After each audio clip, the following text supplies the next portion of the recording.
Now we will understand about homocysteine. तो आज हम जानेंगे होमोसिस्टीन के बारे में और होमोसिस्टीन क्या होता है और इसका हमारे स्वास्थ्य से क्या संबंध है। तो समझते हैं, आइए होमोसिस्टीन के बारे में, ये क्या चीज़ है। तो होमोसिस्टीन एक प्रकार का एक अमाइनो एसिड है जो कि मिथ्योनिन नाम के एक अनदर अमाइनो एसिड से प्रोड्यूस होता है हमारे बॉडी के अंदर। और मिथ्योनिन जो है बहुत ही प्रचुर मात्रा में या कह लीजिए अच्छी क्वांटिटी में पाया जाता है। मीट में, एग में, सी फूड्स में अच्छी क्वांटिटी में पाया जाता है। तो मिथ्योनिन जो है वो प्रोड्यूस करता है होमोसिस्टीन को हमारे बॉडी के अंदर।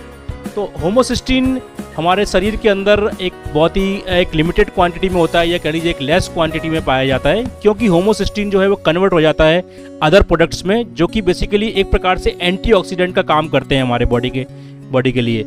और वो कन्वर्ट होता है विटामिन बी की प्रेजेंस में। तो बी विटामिन की प्रेजेंस में होमोसिस्टीन कन्वर्ट हो जाता है अदर प्रोडक्ट्स में एज ए एंटीऑक्सीडेंट के फॉर्म में। तो अब इस होमोसिस्टीन से नुकसान क्या है, क्या दिक्कत होती है। तो होमोसिस्टीन बेसिकली इसके हायर लेवल्स जो होते हैं ह्यूमन बॉडी में, वो बहुत सारी बीमारियों से उनका संबंध है या लिंक्ड है कह लीजिए, जैसे हार्ट डिसीज़ हो गई, हाइपोविटामिनोसिस हो गई, फॉरगेटफुलनेस आदि, इस सब बीमारियों से उनका लिंकेज है। तो आइए हम जानते हैं इसके बारे में और फर्दर डिटेल में।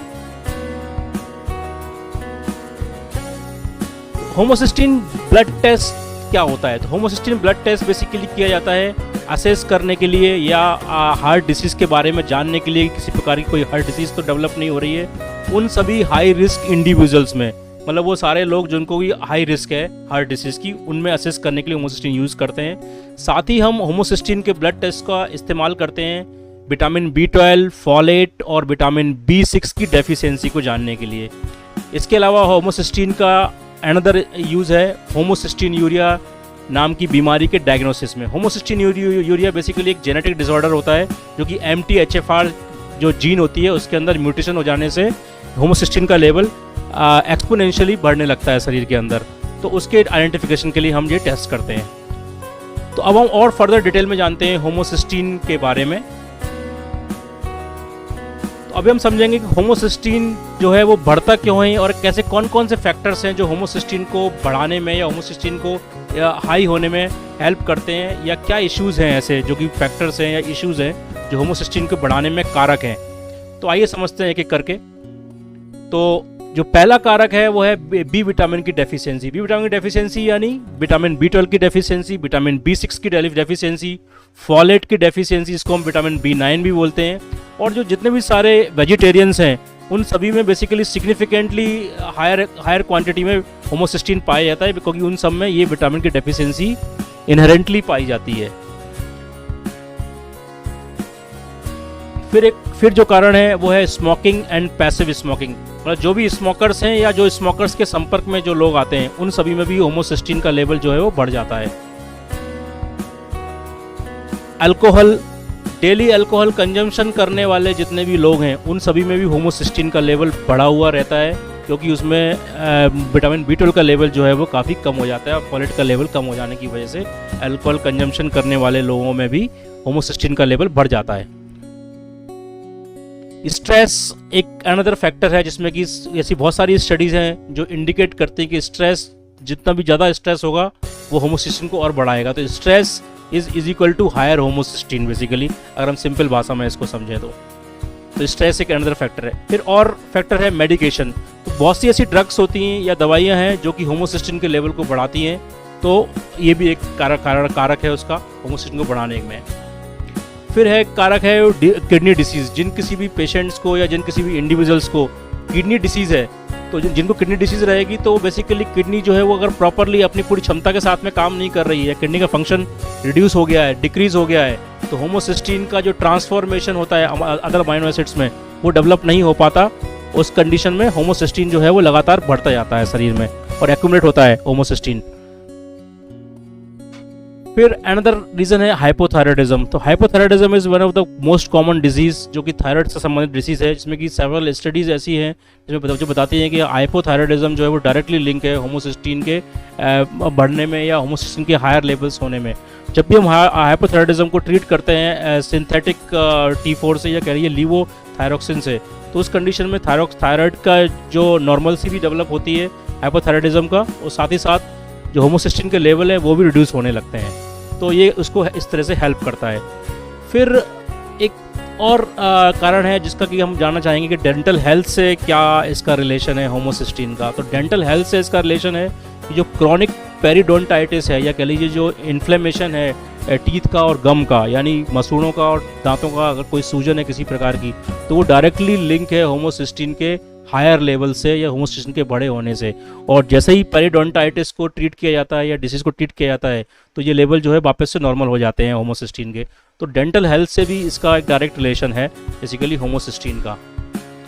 फिर साथ ही साथ एक जो जेनेटिक डिसीज़ है जिसको कि हम होमोसिस्टीन यूरिया बोलते हैं, जिसमें कि 2 तरह के जीन्स रहते हैं। MTHFR जो जीन है उसमें म्यूटेशन हो जाते हैं, 2 तरह के म्यूटेशन होते हैं उसके अंदर।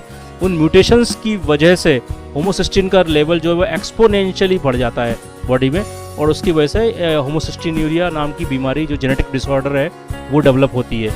तो जेनेटिक एक कॉज भी है साथ ही साथ होमोसिस्टीन के बढ़ने का। तो आइए अब जानते हैं हम और फर्दर के ऐसी कौन कौन सी बीमारियां हैं या ऐसी कौन कौन सी डिजीज़ेज़ हैं जो कि हाई होमोसिस्टीन के साथ में उनका संबंध है या लिंक है डायरेक्टली और इनडायरेक्टली। तो उनको समझते हैं वो कौन कौन सी बीमारी हैं। तो उनमें जो सबसे महत्वपूर्ण बीमारी है वो है हार्ट डिसीज़, जिसका डायरेक्ट रिलेशन है हाई होमोसिस्टीन बढ़ेगा तो हार्ट डिसीज़ बढ़ेगी। हार्डनिंग ऑफ आर्टरीज, मतलब आर्टरीज जो है हमारी ब्लड वेसल्स हैं वो हार्ड होने लगती हैं हाई होमोसिस्टीन की वजह से। Cognitive decline and dementia is another problem. Cognitive का डिक्लाइन एंड डिमेंशिया मीन्स सोचने समझने की जो हमारी क्षमता है उसमें एक गिरावट आती है हाई होमोसिस्टीन की वजह से, और डिमेंशिया यानी भूलने की एक आदत सी डेवलप हो जाती है हाई होमोसिस्टीन की वजह से। फिर Alzheimer is another disease that is also a brain disorders of we can say it's a another problem, और जो फॉरगेटफुलनेस रिलेटेड बीमारी एक प्रकार से ये भी हाई होमोसिस्टीनीमिया की वजह से होती है या होमोसिस्टीन के बड़े होने की वजह से होती है। Osteoporosis, bone fracture is also linked with high homocysteines. और इसके अलावा बहुत सी स्टडीज़ ये बताती हैं कि जितने भी प्रकार की मॉर्टेलिटी है या जितनी प्रकार की डेथ होती है और अलग अलग बीमारियों से भी, उन सभी में भी हाई होमोसिस्टीन पाया जाता है और उसका link high all kind of mortality के साथ में भी है। इसके अलावा हम जानते हैं और कौन सी ऐसी बीमारी या और कौन से ऐसे फैक्टर हैं जो कि हाई होमोसिस्टीन से लिंक है। जैसे कि insulin resistance is also linked with high homocysteine. तो इंसुलिन रेजिस्टेंस क्या होता है कि जब भी कभी हम कार्बोहाइड्रेट डाइट या कोई भी डाइट लेते हैं तो उसमें ग्लूकोज रिलीज होता है और उस ग्लूकोज को सेल्स में या मसल्स में वापस से भेजने के लिए इंसुलिन इमीडिएटली एक्टिवेट होता है।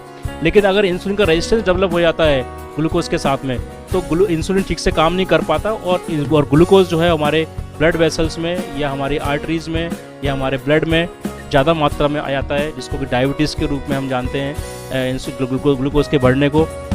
तो इंसुलिन अपने ढंग से अच्छे से अपना काम नहीं कर पाता जो काम उसको करना चाहिए। तो इंसुलिन रेजिस्टेंस भी हाई होमोसिस्टीन से लिंक है। Depression is also linked with high homocysteine. And autoimmune disease जैसे कि रूमेटॉइड अर्थराइटिस, लूपस एरिथ्रोमेटोसिस, सोरियासिस, ये सारी जो बीमारियां हैं ये भी हाई होमोसिस्टीन से लिंक्ड हैं। ऑटोइम्यून का मतलब होता है ऐसी बीमारियां जिसमें कि हमारी बॉडी की सेल्स के अगेंस्ट में ही हमारी एंटीबॉडी डेवलप हो जाएं और वो उसको किल करने लगें, उनको हम ऑटोइम्यून डिजीज़ बोलते हैं। तो उनमें भी हाई होमोसिस्टीन का रोल पाया जाता है। और साथ ही साथ एक जो लेटेस्ट स्टडी है उसमें माइग्रेन का जो फैक्टर है, माइग्रेन को भी होमोसिस्टीन के साथ में उन्होंने लिंक किया है। तो high homocysteine is one of the causative factor for migraine. तो माइग्रेन को भी इसके साथ में लिंक किया हुआ है। तो ये हमने समझा होमोसिस्टीन किस किस बीमारियों से कैसे कैसे लिंक है। सो at Ranbaxy Medical Services we have a set of tests available for accurately measurement of homocysteine. One of the tests is called homocysteine level in serum or homocysteine blood level और MTHFR gene mutation। ये 2 तरह के test perform होते हैं laboratory में homocysteine के level को जानने के लिए। हमें नॉर्मली आइडेंटिफाई करना है कि होमोसिस्टीन का लेवल क्या है हमारे बॉडी में। तो होमोसिस्टीन का एक सिंपल ब्लड टेस्ट किया जाता है जिसको कि होमोसिस्टीन लेवल हम बोलते हैं, और जिसमें पता चल जाता है कि होमोसिस्टीन कितनी मात्रा में है हमारे शरीर में। और MTHFR जीन म्यूटेशन स्पेशली उस कंडीशन में किया जाता है जब भी हमें होमोसिस्टीन यूरिया का डाउट है, डॉक्टर को डाउट है कि होमोसिस्टीन यूरिया तो नहीं है, जेनेटिक कॉज तो नहीं है हाई होमोसिस्टीन होने का। उस कंडीशन में MTHFR जीन म्यूटेशन नाम का टेस्ट परफॉर्म किया जाता है और पता किया जाता है कोई म्यूटेशन डेवलप तो नहीं हो गया MTHFR पर्टिकुलर जीन में। जिसकी वजह से होमोसिस्टीन का लेवल जो है वो एक्सपोनेंशियली हाई है, जो बहुत ज़्यादा हायर मात्रा में बना हुआ है। So this is all about homocysteine. Thank you.